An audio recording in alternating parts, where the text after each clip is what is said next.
दोस्तों आज हम एक्सप्लेन करने वाले हैं movie 1920 horrors of the heart. ये मूवी एक हॉरर मिस्ट्री मूवी है जो आपको जरूर पसंद आएगी, इसलिए बिना समय गवाए एक्सप्लेनेशन शुरू करते हैं। दोस्तों मूवी की शुरुआत में मेघना को दिखाया जाता है जिसका रोल अविका गौड़ ने निभाया है और आप सब लोग अविका को आनंदी नाम से जानते होंगे। वह अपने बॉयफ्रेंड अर्जुन से बात कर रही होती हैं। अर्जुन मेघना के पिता से उनकी बेटी का हाथ मांगने के लिए रिहर्सल कर रहा होता है। तब एकदम से एक लड़का वहाँ आकर मेघना को बताता है कि उसके पिता धीरज को कुछ हो गया है और ये सुनते ही मेघना और अर्जुन भागते हुए घर जाते हैं और वहाँ जाकर मेघना देखती है कि उसके पिता चुन्नी से छत पर लटके हुए हैं और उन्हें देखकर ऐसा लग रहा था कि उन्होंने सुसाइड की है। और जैसे ही पोस्टमार्टम की रिपोर्ट आती है, डॉक्टर मेघना के पिता का डेथ सर्टिफिकेट देने से ही मना कर देते हैं और बताते हैं कि उसके पिता का हार्ट उसके शरीर में है ही नहीं। यह सुनकर अर्जुन और मेघना दोनों ही चौंक जाते हैं और डॉक्टर से बहस करने लगते हैं। उसके बाद अर्जुन और मेघना जैसे तैसे उसके पापा की बॉडी वहां से लेकर अंतिम संस्कार करते हैं और तभी मेघना के हाथ से गंगा जल छूट जाता है और उसमें से धुआं निकलने लगता है। मेघना के पिता के अंतिम संस्कार में काफी सारी अड़चनें आ रही थी और मेघना को अपने पिता के संस्कार के टाइम कुछ बुरी शक्तियों का भी आभास होता है। मेघना के पिता धीरज को जलाने के बाद सब लोग वहाँ से चले जाते हैं और मेघना अपने घर पर अकेली होती है। तब उसको मेज के ड्रॉअर के अंदर एक किताब मिलती है जिसमें मेघना के पिता धीरज ने लिखा हुआ था कि अगर तुम ये किताब पढ़ रही हो तो इसका मतलब मैं मर चुका हूँ और मेरे मरने की सारी वजह उसकी माँ राधिका है और उसने ही मुझे मारा है। मेघना ये सब पढ़कर चौंक जाती है कि उसकी माँ भी है, क्योंकि उसे लगा था कि उसकी माँ बचपन में ही मर गई थी।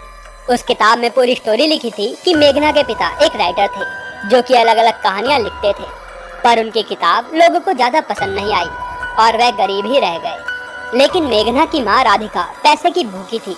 राधिका ने धीरज को कभी पसंद ही नहीं किया और धीरे धीरे राधिका की माँ ने अपना शरीर लोगों को बेचना शुरू कर दिया। फिर एक दिन राधिका की माँ ने धीरज को जहर दे दिया जिसकी वजह से उसकी बॉडी धीरे धीरे खत्म हो रही थी। राधिका ने मेघना को कभी प्यार ही नहीं किया और उसके पिता के पास छोड़कर किसी अमीर आदमी के साथ भागकर शादी कर ली। ये सब पढ़कर मेघना के मन में अपनी माँ राधिका के प्रति बदले की भावना जाग जाती है और वह भागते हुए सीधा अपने पिता की चिता के पास जाकर रोने लगती है। फिर एकदम से रोशनी आती है और मेघना को उसके पिता धीरज की आत्मा दिखाई देती है। मेघना अपने पिता की आत्मा को कहती है कि वह उसकी माँ राधिका को कभी माफ नहीं करेगी और उसके पिता की मौत का बदला जरूर लेगी। और उसके पिता भी कहते हैं कि वह जिंदगी और मौत के बीच आत्मा बनकर रहेंगे और मेघना की उसकी माँ से बदला लेने में मदद भी करेंगे। अगले सीन में दिखाते हैं कि मेघना की माँ राधिका एक बड़े से आलीशान महल में रहती है जहाँ पर उसका पति और उसकी बच्ची अदिति साथ रहते हैं। जब मेघना अपनी माँ राधिका के घर पहुँचती है तब राधिका की बच्ची की बर्थडे पार्टी चल रही होती है, जहाँ पर शांतनु राधिका को बताता है कि उसकी बेटी मेघना उससे मिलने आई है, पर वह मेघना से मिलने के लिए मना कर देती है। शांतनु मेघना के पास जाता है और उससे बात करता है। तब मेघना बताती है कि उसके पिता की मृत्यु हो गई है और उसके पास रहने के लिए कोई जगह भी नहीं है। तब शांतनु मेघना को उसकी बेटी बोलता है और उसको वहीं रहने के लिए भी कहता है। ये सब मेघना और उसके पिता की आत्मा की चाल थी जिससे मेघना अपनी माँ राधिका के घर पर रहे और उससे बदला ले सके। जैसे ही रात होती है मेघना घर के मंदिर में जाती है और वहाँ पर जल रहा अखंड दिया बुझा देती है जो आज इससे पहले कभी भी बुझा नहीं था, जिससे कि मेघना के पिता की आत्मा वहाँ पर आ सके और राधिका की बच्ची अदिति को अपने वश में कर बदला ले सके। दिया बुझने के तुरंत बाद घर के बाहर एक तांत्रिक को दिखाते हैं जिसका आधा मुंह जला हुआ था। उसका चेहरा इतना डरावना था कि ऐसा लग रहा था कि वही भूत हो। वह तांत्रिक एक मंत्र पढ़ता है और मेघना के पिता की आत्मा को उस घर में छोड़ देता है। अब उस घर में कुछ अजीबोगरीब हरकतें शुरू हो जाती हैं। अगली सुबह जब सब लोग उठते हैं तब उन्हें अखंड दिया बुझा हुआ मिलता है और जब वह उस दिए को जलाने की कोशिश करते हैं तो वह जलता ही नहीं है। और तभी शांतनु के घर का एक आदमी बोलता है कि कल रात को उसने मेघना को मंदिर की तरफ जाते हुए देखा था, पर शांतनु ये सब बात को अंधविश्वास बोलकर खत्म कर देता है। अगले दिन मेघना को घर का माली मिलता है जिसकी एक आंख बिल्कुल सफेद थी और वह दिखने में काफी ज्यादा डरावना लग रहा था। वह मेघना को इशारों में बताने की कोशिश करता है कि तूने सब देखा है, अभी भी देर नहीं हुई है। ऐसा लग रहा था कि जैसे वह माली मेघना को किसी संकट से बचाने की कोशिश कर रहा हो। मेघना अपनी छोटी बहन अदिति से मिलती है जो कि मेघना से बड़े ही प्यार से बात करती है और मेघना की उसकी बहन अदिति से काफी अच्छी बॉन्डिंग भी हो जाती है। मेघना की माँ राधिका मेघना को लाइब्रेरी में मिलती है और वह मेघना को कुछ बताने ही वाली होती है। तभी उसकी छोटी बहन अदिति वहाँ आकर उसे अपने साथ ले जाती है और राधिका मेघना को सच नहीं बता पाती। अब ये सच क्या था वो आपको मूवी में आगे पता चलेगा। अगले सीन में मेघना के बॉयफ्रेंड अर्जुन के ऊपर कोई आत्मा हमला कर देती है, पर मेघना के पापा उसको बचा लेते हैं। अर्जुन घायल हो जाता है और अस्पताल में भर्ती हो जाता है, जहाँ मेघना के पापा की आत्मा अर्जुन को बताती है कि यह सब मेघना की माँ राधिका ने करवाया है, क्योंकि तुम मेघना के सबसे क्लोज हो और तुम ही उसकी सबसे बड़ी ताकत भी हो। मेघना के पापा अर्जुन को सारी बात बताते हैं कि उसकी माँ राधिका कितनी चालाक औरत है और उसने ही उसको मरवाया है और मेघना उसकी माँ से बदला लेने के लिए उसके घर गई है। उसके बाद अर्जुन मेघना से मिलता है और कहता है कि वह भी बदला लेने में उसकी मदद करेगा। उसके बाद अर्जुन मेघना को एक कुर्सी पर बैठा हुआ मिलता है और मेघना को एक कलश देता है जिसमें उसके पिता धीरज की अस्थियां थी, जो कि मेघना को उसकी माँ के घर ले जानी थी ताकि उसके पिता की आत्मा घर पर कब्जा कर सके। जैसे ही वह कलश लेकर वहाँ से जाती है, अर्जुन की शक्ल बदल जाती है और हमें दिखाते हैं कि वह वही तांत्रिक होता है जिसका आधा मुंह जला हुआ था। मेघना कलश लेकर गार्डन में बैठी होती है, तब वही माली जिसकी एक आंख सफेद थी वह बोलता है कि यह बदले की आग तुझे और तेरे परिवार को जलाकर राख कर देगी। अगर तेरा मन बदल जाए तो तू मेरे पास आ जाना, क्योंकि मैं तेरी मदद कर सकता हूँ। मेघना फिर अदिति के रूम में जाती है और उसके पिता की चिता की राख को एक रुमाल में बांधकर राधिका की बेटी अदिति के पास रख देती है और तुरंत कमरे से बाहर आ जाती है। और तभी मेघना को उसकी माँ राधिका मिलती है, जो कि उसे सच बताने ही वाली होती है, पर मेघना गुस्से में बोलती है कि मेरे बाबा का सच ही मेरे लिए असली सच है और वह वहाँ से चली जाती है। उसके बाद अदिति को अब भूत अपने काबू में करने लगता है। अदिति की बेड की चादर एकदम से सरकती है और जैसे ही अदिति उठकर वहाँ से भागती है, अदिति को मिरर में अपना चेहरा दिखता है, जहाँ पर उसका चेहरा उसको देखकर हंसता है और अदिति को वह भूत अपने काबू में कर लेता है। उसके बाद जब हमें अदिति को दिखाते हैं तो उसका चेहरा काफी डरावना हो गया था और उसकी आंखें काली पड़ गई थी, जिसे देखकर कोई भी डर जाए। उसके बाद अदिति की ऐसी हालत देखकर डॉक्टर को वहाँ बुलाया जाता है, पर अदिति अपने दांतों से उस डॉक्टर का ही गला काट देती है। जब एक नौकर अदिति को पकड़ने की कोशिश करता है तो अदिति एक हाथ मारती है और उसके घर का नौकर उड़ता हुआ जमीन पर गिरता है और फिर अदिति का बेड हवा में ऊपर नीचे होने लगता है और अदिति का शरीर टेढ़ा मेढ़ा होकर मुड़ जाता है।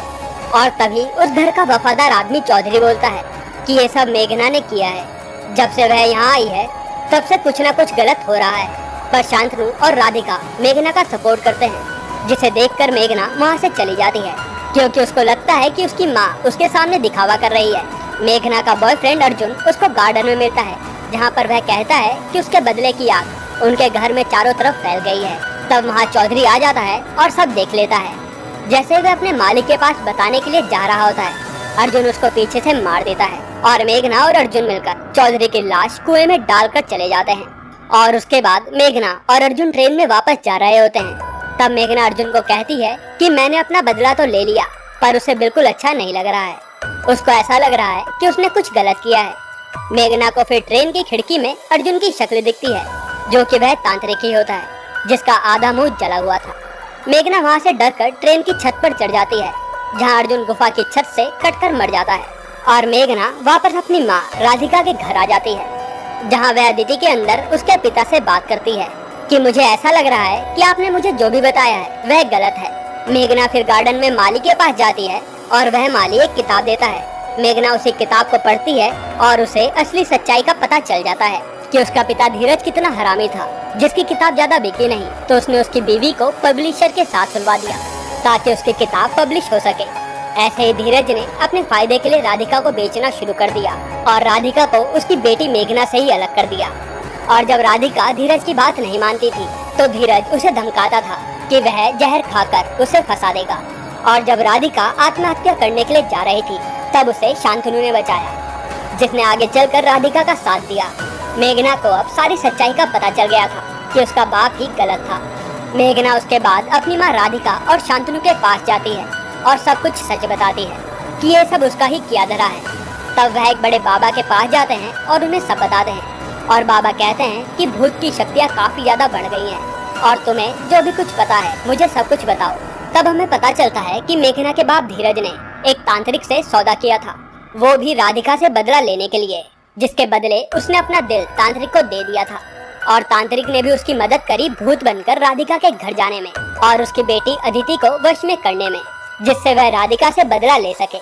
और मेघना को भी याद आ जाता है कि उसके पिता का हार्ट बॉडी से मिसिंग था और उसने सपने में भी उसी तांत्रिक को देखा था जिसका आधा मुंह जला हुआ था।